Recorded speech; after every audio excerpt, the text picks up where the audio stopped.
कभी किसी ने सोचा नहीं था कि काशी की उन तंग गलियों से एक ऐसी बच्ची जन्म लेगी जो अंग्रेज साम्राज्य की नींव हिला देगी।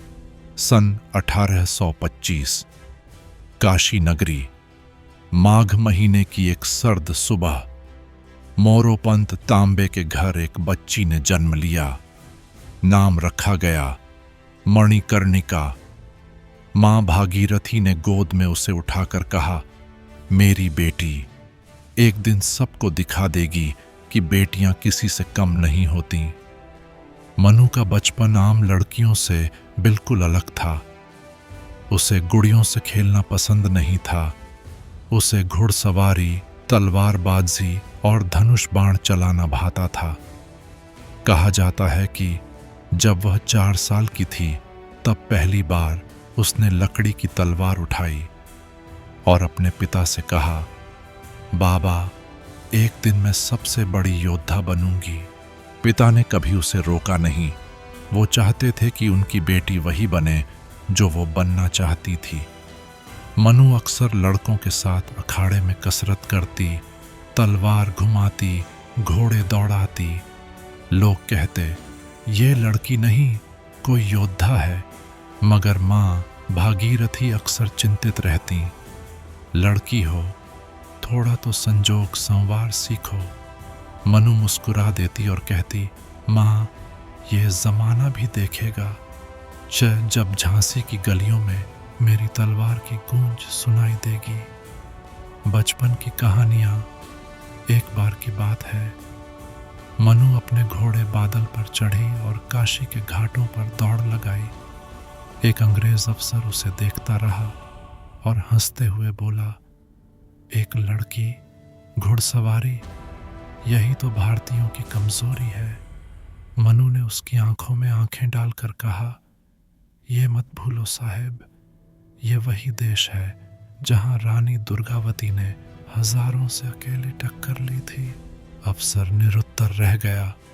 उसकी यही निर्भीकता धीरे धीरे लोगों की जुबान पर चढ़ने लगी। काशी की बेटी मणिकर्णिका सिर्फ उसके गांव में ही नहीं, आसपास के लोग भी उसे देखने आते। एक दिन ये बच्ची बड़ा नाम करेगी, ये सुनकर मोरोपंत की आंखों में आंसू आ जाते। मां की मौत का दर्द, मगर किस्मत की मार बचपन में ही उसे लग गई। 7 साल की उम्र में उसकी मां भागीरथी चल बसी। छोटी सी मनु उनकी गोद में सिर रखकर बोली, मां, तुम चिंता मत करो, मैं अकेली नहीं हूं, मैं खुद अपनी रक्षा करूंगी।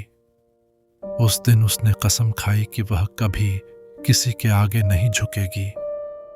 मां की चिता की आग ने उसके भीतर की आग को और भड़का दिया। अब वो पहले से ज्यादा सख्त और बहादुर हो गई। वो रोज अखाड़े जाती, तलवार चलाती, घुड़सवारी करती और सबसे ज्यादा सपने देखती। एक दिन मैं भी अपने देश के लिए लड़ूंगी। बचपन की ट्रेनिंग। मनु के पिता ने उसके लिए सबसे बड़े उस्तादों को बुलवाया। गुरु गुलाम हुसैन और विश्राम नायक ने उसे तलवारबाजी, धनुष बाण, शस्त्र विद्या और युद्ध की सारी चालें सिखाईं। मनु की तेजी देखकर गुरु भी हैरान रह जाते। ऐसी लड़की तो मैंने अपने जीवन में कभी नहीं देखी। मनु कहती, गुरुजी, आप ही ने तो कहा था लड़ाई जीतनी हो तो डरना नहीं चाहिए। गुरु मुस्कुरा देते। बचपन का सपना। और एक दिन मनु अपनी तलवार लेकर घाट पर खड़ी हो गई। गंगा का पानी उसके पैरों से टकरा रहा था। उसने तलवार आसमान की ओर उठाई और कहा, मैं वादा करती हूं मां, एक दिन इस तलवार से अपने देश की आजादी के लिए लड़ूंगी। सूरज ढल रहा था और गंगा के पानी में उसकी परछाई एक योद्धा की तरह चमक रही थी। काशी की गलियों में जन्मी वो बच्ची अब धीरे धीरे रानी लक्ष्मीबाई बनने के रास्ते पर बढ़ रही थी। एक ऐसी रानी जिसकी गाथा आज भी अमर है। कभी कभी किस्मत हमारे रास्ते में ऐसे मोड़ लाती है जिनसे हमें खुद का असली मकसद पता चलता है। मनु की जिंदगी में भी ऐसा ही एक मोड़ आने वाला था जो उसे सिर्फ मणिकर्णिका नहीं बल्कि झांसी की रानी बना देगा। विवाह का प्रस्ताव सन 1839। मनु अब 14-15 साल की हो चुकी थीं। तब तक उनकी बहादुरी की कहानियां दूर दूर तक मशहूर हो चुकी थीं। काशी से झांसी तक लोग उनके नाम के किस्से सुनते और कहते, ये लड़की एक दिन बड़े से बड़े राजाओं को मात दे देगी। उसी समय झांसी के महाराज गंगाधर राव की नजर इस वीर लड़की पर पड़ी। गंगाधर राव विधुर थे और झांसी के भविष्य के लिए उन्हें एक ऐसी रानी चाहिए थी जो साहसी भी हो और प्रजावत्सल भी। मनु के पिता मोरोपंत तांबे के पास प्रस्ताव आया। पिता ने अपनी बेटी से पूछा, मनु, तुम तैयार हो? झांसी का भविष्य तुम्हारे हाथ में होगा। मनु ने सिर ऊंचा करके कहा, अगर झांसी को मेरी जरूरत है तो मैं तैयार हूं। शादी और झांसी पहुंचना, और इस तरह मनु की शादी महाराज गंगाधर राव से हुई। विवाह के बाद उन्हें एक नया नाम मिला, रानी लक्ष्मीबाई। काशी की गलियों से झांसी के महल तक का सफर उन्होंने बड़ी ही शान के साथ तय किया। महल में कदम रखते ही उन्होंने देखा एक सुंदर सा नगर, लोग जिनकी आंखों में उम्मीदें भरी हुई थीं। रानी ने मुस्कुराकर कहा, अब ये प्रजा मेरी जिम्मेदारी है। शादी और झांसी पहुंचना, और इस तरह मनु की शादी महाराज गंगाधर राव से हुई। विवाह के बाद उन्हें एक नया नाम मिला, रानी लक्ष्मीबाई। काशी की गलियों से झांसी के महल तक का सफर उन्होंने बड़ी ही शान के साथ तय किया। महल में कदम रखते ही उन्होंने देखा एक सुंदर सा नगर, लोग जिनकी आंखों में उम्मीदें भरी हुई थीं। रानी ने मुस्कुराकर कहा, अब ये प्रजा मेरी जिम्मेदारी है। रानी का पहला कदम, प्रजा के लिए काम। रानी लक्ष्मीबाई ने जल्दी ही झांसी के दरबार का काम संभाल लिया। वो महलों में रहकर सिर्फ राजसी ठाठ बाट में खो नहीं गईं। वो रोज दरबार में बैठती, लोगों की शिकायतें सुनती और उनका हल निकालती। झांसी के लोग उन्हें मां जैसा प्यार करने लगे। दरबार के बड़े बड़े मंत्री भी उनकी समझदारी देखकर दंग रह जाते। इतनी छोटी उम्र और इतनी दूरदृष्टि। रानी ने महिलाओं की सुरक्षा के लिए खास कदम उठाए, गरीबों के लिए अन्न भंडार खुलवाए, किसानों के कर्ज माफ कराए। झांसी धीरे धीरे खुशहाल हो रही थी और लोग कहते, अब झांसी को कोई खतरा नहीं, हमारे पास रानी लक्ष्मीबाई हैं। संतान की चाह और झांसी का संकट। लेकिन रानी की खुशहाली ज्यादा समय तक नहीं रही। शादी के कुछ सालों बाद उनके और महाराज के घर एक बेटे ने जन्म लिया, लेकिन वह बच्चा कुछ महीनों के भीतर ही चल बसा। रानी का दिल टूट गया।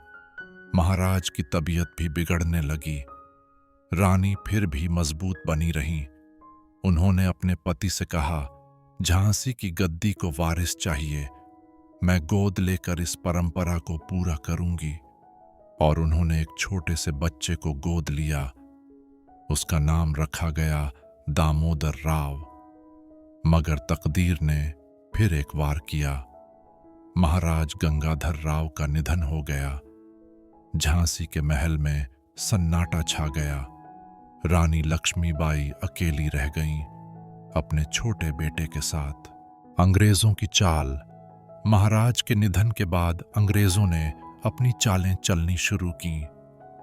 ईस्ट इंडिया कंपनी ने कहा, गोद लिया बेटा, वारिस नहीं माना जाएगा। अब झांसी पर अंग्रेजों का हक है। रानी को एक पत्र भेजा गया जिसमें साफ साफ लिखा था, झांसी अब हमारी होगी। रानी ने पत्र पढ़ा और कहा, अंग्रेजों से कह दो मैं अपनी झांसी नहीं दूंगी। उनकी ये एक पंक्ति इतिहास में दर्ज हो गई, मैं अपनी झांसी नहीं दूंगी। झांसी की जनता के दिलों में रानी के लिए सम्मान और भी बढ़ गया। अब वो सिर्फ रानी नहीं रही, वो झांसी की मां बन चुकी थी। काशी की गलियों से निकलकर अब वो झांसी के किले की दीवारों पर खड़ी थीं। अकेली थीं, लेकिन हिम्मत से भरी हुई। उन्होंने कसम खाई, चाहे कुछ भी हो जाए, मैं झांसी को अंग्रेजों के हाथों में जाने नहीं दूंगी। यही थी झांसी की रानी, यही थी लक्ष्मीबाई। जिस दिन रानी ने कहा था मैं अपनी झांसी नहीं दूंगी, उसी दिन अंग्रेजों की हार तय हो गई थी। लेकिन आसान नहीं था उनका सामना करना। अब वक्त था युद्ध के मैदान में उतरने का। 1857 का बिगुल, साल था 1857। देश के अलग अलग कोनों में अंग्रेजों के खिलाफ विद्रोह की चिंगारी भड़क चुकी थी। मेरठ, दिल्ली, कानपुर, लखनऊ, हर जगह लोग कंपनी सरकार के जुल्म के खिलाफ उठ खड़े हुए। झांसी भी इस आग से अछूती नहीं रही। झांसी की रानी ने इस विद्रोह को मौका समझा। उन्होंने दरबार में सबको बुलाया और कहा, झांसी अब अंग्रेजों की जागीर नहीं, ये हमारी मातृभूमि है। अब वक्त आ गया है कि हम अपने हक के लिए लड़ें। झांसी के लोग तैयार हो गए, रानी का साथ देंगे। महल के हर कोने में युद्ध की तैयारियां शुरू हो गईं। रानी ने अपनी एक सेना खड़ी की, जिसमें महिलाएं भी शामिल थीं। उन्होंने महिलाओं से कहा, अगर हम घर की रक्षा कर सकती हैं तो देश की क्यों नहीं। 100 महिलाओं को तलवार और ढाल दी गई। उन्होंने अपनी खास टुकड़ी बनाई, दुर्गा दल। ये टुकड़ी इतनी बहादुर थी कि पुरुष सैनिक भी इन्हें देखकर हैरान रह जाते। रानी ने झांसी के दरवाजों को लोहे के पट्टों से मजबूत करवाया, किलों के चारों तरफ मोर्चाबंदी करवाई, घोड़ों और तोपों का इंतजाम किया। सैनिकों को दिन रात प्रशिक्षण दिया जाता। झांसी अब युद्ध के लिए पूरी तरह तैयार थी। रानी दिन रात मैदान में ही रहती, सैनिकों के साथ रणनीति बनाती और खुद हथियार चलाकर सबको सिखाती। एक दिन एक सैनिक बोला, रानी साहिबा, आप किले में रहकर ही लड़ाई का नेतृत्व करें। रानी ने तलवार उठाकर जवाब दिया, झांसी की रानी पीछे से नहीं, सबसे आगे से लड़ती है। उनके इस आत्मविश्वास ने झांसी की सेना में जान भर दी। सैनिक कहते, जब हमारी रानी डरती नहीं तो हम भी क्यों डरें। उधर अंग्रेजों ने भी अपनी सेना बढ़ानी शुरू कर दी। कर्नल ह्यूरोज के नेतृत्व में हजारों सैनिक झांसी की तरफ बढ़ने लगे। कंपनी का मकसद साफ था, झांसी को खत्म करना, रानी को हर हाल में हराना। अंग्रेजों ने तोपों और बंदूकों के साथ मोर्चा संभाल लिया। उन्होंने चारों तरफ से झांसी को घेर लिया। रानी के महल तक तोपों की आवाजें गूंजने लगीं। झांसी की दीवारों पर गोले गिरने लगे।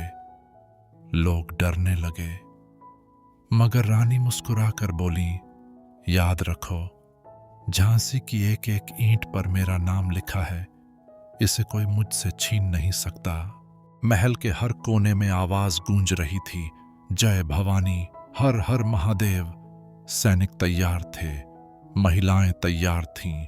रानी लक्ष्मीबाई ने अपनी तलवार हवा में लहराते हुए कहा, अगर आज हम पीछे हटे तो हमारी आने वाली पीढ़ियां हमें माफ नहीं करेंगी। लड़ना होगा, मरते दम तक लड़ना होगा।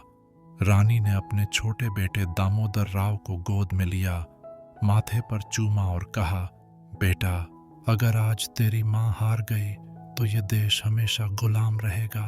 तेरी माँ को दुआ देना कि वो देश के लिए जान दे सके। झांसी अब युद्ध के लिए तैयार थी। हर दिल में आग थी, हर आंख में नफरत थी और हर हाथ में तलवार थी।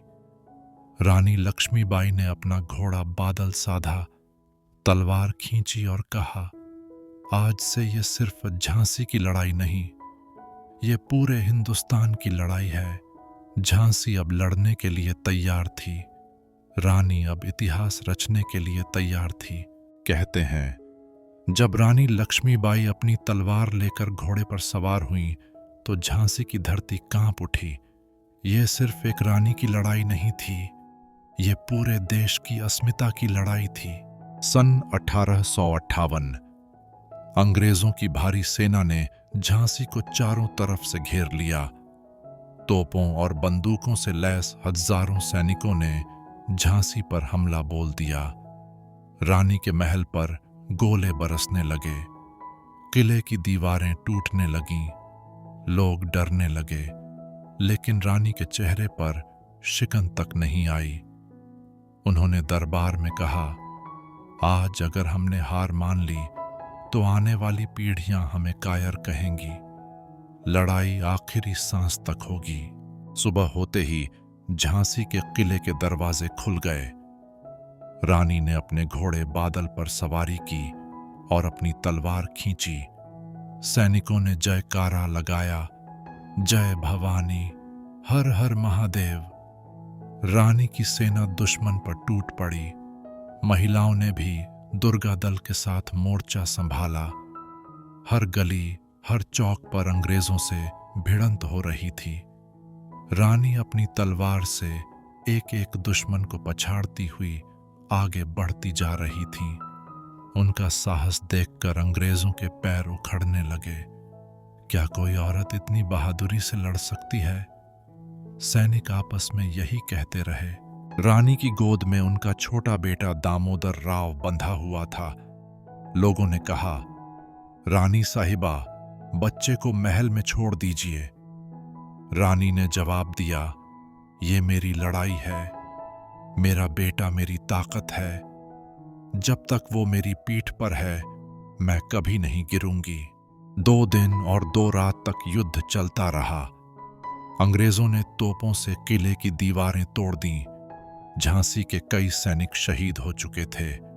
रानी समझ चुकी थीं कि अब किले को बचाना मुश्किल है। उन्होंने अपने सेनापति तात्या टोपे को संदेश भिजवाया, झांसी गिर सकती है, पर रानी लक्ष्मीबाई नहीं। अंग्रेज किले के भीतर तक घुस चुके थे। रानी अपने बेटे को पीठ पर बांधकर महल की ऊपरी मंजिल पर चढ़ी। उन्होंने अपने घोड़े बादल को बुलाया। बादल रानी के इशारे को समझ गया। रानी ने ऊंची दीवार से छलांग लगा दी। कहते हैं, वो छलांग इतनी ऊंची थी कि देखकर दुश्मन भी सन्न रह गए, लेकिन रानी सुरक्षित रहीं। बादल घायल हो गया। रानी ने उसकी गर्दन सहलाई और कहा, तूने आज झांसी को बचा लिया। रानी झांसी से निकलकर कालपी पहुंची। वहां तात्या टोपे के साथ मिलकर फिर से सेना इकट्ठा की। फिर ग्वालियर की तरफ बढ़ी। ग्वालियर के मैदान में उन्होंने आखिरी बार घोड़ा साधा और तलवार खींची। अंग्रेजों ने चारों तरफ से घेर लिया। रानी फिर भी पीछे नहीं हटीं, घायल हो गईं, लेकिन उनकी तलवार तब तक चलती रही जब तक शरीर में दम था, और आखिरकार रानी वीर गति को प्राप्त हो गईं। झांसी की रानी मरी नहीं, वो अमर हो गईं। उसकी तलवार की गूंज आज भी झांसी की हवाओं में सुनाई देती है। उसके बलिदान ने यह सिखा दिया कि आजादी किसी की भी जागीर नहीं, ये लड़कर हासिल की जाती है। आज भी लोग कहते हैं, झांसी की रानी जैसी कोई नहीं, झांसी की रानी अमर रहें। कुछ लोग मरकर भी कभी नहीं मरते। उनका नाम, उनकी कहानियां और उनके बलिदान हमेशा लोगों के दिलों में जिंदा रहते हैं। रानी लक्ष्मीबाई भी उन्हीं में से एक थीं। सन 1858 के जून महीने की एक दोपहर, ग्वालियर का मैदान खून से लाल हो चुका था। हजारों सैनिक जमीन पर गिरे पड़े थे। उनमें एक शरीर ऐसा भी था जो बाकी सबसे अलग था। वो शरीर था रानी लक्ष्मीबाई का। उनकी तलवार अब भी उनके हाथ में थी। चेहरे पर वही तेज, वही गर्व, वही साहस। अंग्रेज सैनिक उनके शव के करीब जाने से भी डर रहे थे। कर्नल ह्यूरोज ने अपने अफसरों से कहा, ये औरत हमारे पूरे साम्राज्य के लिए सबसे बड़ा खतरा बन गई थी। कि वफादार सैनिकों ने उनका अंतिम संस्कार उसी मैदान में कर दिया।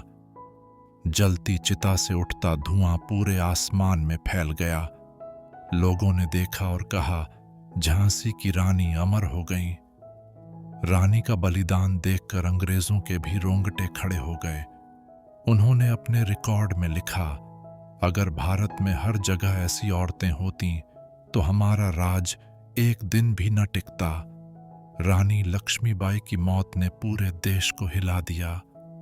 लोगों ने विद्रोह को और तेज कर दिया। जगह जगह उनके नाम के नारे गूंजने लगे, झांसी की रानी अमर रहे, रानी लक्ष्मीबाई की जय। बच्चियों को उनकी कहानी सुनाकर सिखाया जाने लगा कि डरना नहीं चाहिए। लड़कियों के लिए वो प्रेरणा बन गईं। किसी ने कहा, रानी लक्ष्मीबाई ने साबित कर दिया कि औरतें सिर्फ घर चलाने के लिए नहीं बनी, वो देश भी बचा सकती हैं। झांसी का किला आज भी उनकी वीरता की गवाही देता है। ग्वालियर का मैदान आज भी उनकी आखिरी लड़ाई का मूक साक्षी बना हुआ है। झांसी में उनकी प्रतिमा पर हर साल फूल चढ़ाए जाते हैं। बच्चे आज भी स्कूल में कविता पढ़ते हैं, खूब लड़ी मर्दानी, वो तो झांसी वाली रानी थी। उनका नाम सुनकर आज भी आंखें भर आती हैं और दिल गर्व से भर जाता है। रानी लक्ष्मीबाई ने सिर्फ अंग्रेजों से लड़ाई नहीं लड़ी, उन्होंने पूरे देश को ये सिखाया कि आज़ादी की कीमत जान से बड़ी होती है। अगर हम आज़ाद हैं तो उसमें उनकी तलवार की चमक भी शामिल है। आज भी जब कोई बेटी अपने अधिकार के लिए खड़ी होती है तो लोग कहते हैं, देखो झांसी की रानी लौट आई। काशी की गलियों से झांसी के किले तक, झांसी से ग्वालियर के मैदान तक और ग्वालियर से पूरे हिंदुस्तान तक रानी लक्ष्मीबाई की गाथा हमेशा अमर रहेगी। झांसी की रानी अमर रहें, रानी लक्ष्मीबाई अमर रहें। तो ये थी झांसी की रानी लक्ष्मीबाई की वो कहानी जो सिर्फ इतिहास की किताबों में नहीं बल्कि हमारे दिलों में भी जिंदा है। उसने हमें सिखाया कि डरना नहीं चाहिए, झुकना नहीं चाहिए और आज़ादी की राह पर हमेशा डटे रहना चाहिए। आज भी जब कोई बेटी अपने सपनों के लिए लड़ती है, जब कोई महिला अन्याय के खिलाफ आवाज उठाती है, तो लोग कहते हैं, देखो झांसी की रानी लौट आई। रानी लक्ष्मीबाई ने अपने जीवन से हमें ये दिखा दिया कि देश से बड़ा कोई धर्म नहीं और हिम्मत से बड़ी कोई शक्ति नहीं। झांसी की रानी अमर रहें, रानी लक्ष्मीबाई अमर रहें। अगर आपको ये कहानी पसंद आई हो तो इस वीडियो को लाइक करें, अपने दोस्तों के साथ शेयर करें और चैनल को ज़रूर सब्सक्राइब करें। ऐसी ही हर दिल छू लेने वाली कहानियों के लिए हमारे साथ बने रहिए।